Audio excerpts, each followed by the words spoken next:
माया नगरी को मिली नई उड़ान।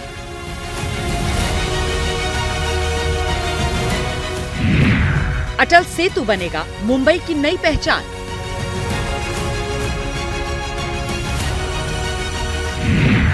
मुंबई से नवी मुंबई जाना हुआ अब आसान।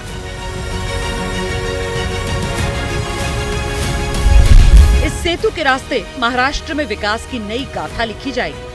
मुंबई से नवी मुंबई की 2 घंटे की लंबी दूरी अब सिर्फ 20 मिनट की रह जाएगी। मोदी ने महाराष्ट्र में विकास का पिटारा खोल दिया है। एक तस्वीर और उसका एक एक सियासी, सामाजिक और आर्थिक महत्व विस्तार से आपको बताएंगे। लेकिन उससे पहले इस नए नवेले देश के सबसे बड़े पुल के बारे में एक एक जानकारी समझ लीजिए।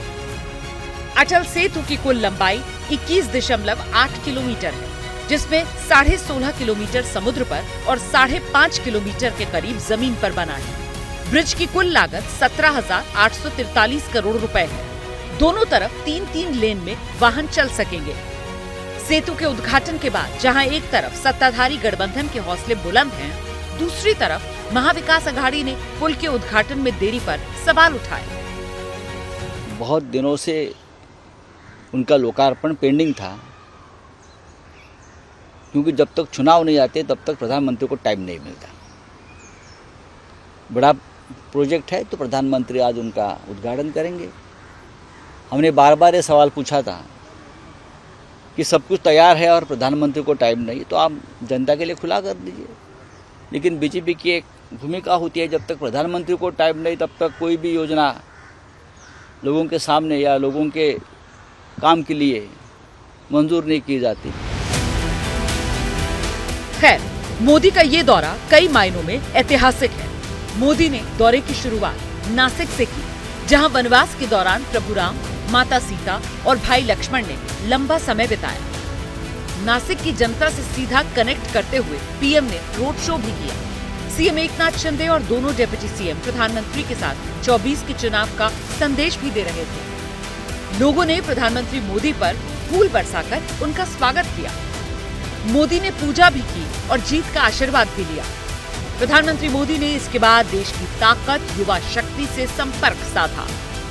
स्वामी विवेकानंद की जयंती पर 27वें राष्ट्रीय युवा महोत्सव का उद्घाटन किया।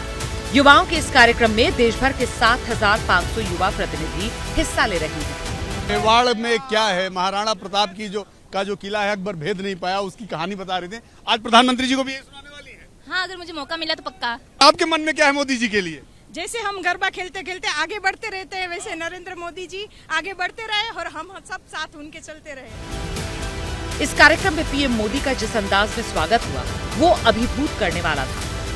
मोदी ने मंच से युवाओं को संदेश दिया। आज मुझे